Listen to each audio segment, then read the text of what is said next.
चला भी सारा का welcome back to your another blog. तो काम पापा पहुंच गए तो यहाँ पर पाना आज अपनी फर्श सिरे तक वहां से लेकर वहां लगी भी थी इंटा इंटा पड़ दी वहां ते ये सारे में पाना फर्श पापा ने। बाकी इधरली साइड से पहला पाना करेंगे अपना स्टार्ट। बजरी अपनी बन गई है। हरे गटका अपने पा दिया था गटका यहाँ से लेकर वहां तक फर्श तो पा दिए सारे में। बाकी वघट के तो अपने माल तो ये साइड वाली लानी रह गई पट्टी ये पान लग गई इस पर नीरू नीरू पाका बढ़िया तरीके हो जाएगा। इस पर पानी नहीं खड़ने का फिर सिर तक पा दिया फर्श।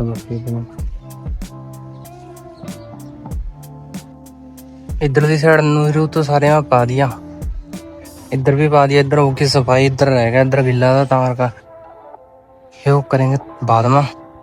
बाकी बजरी भी अपनी गिर गई।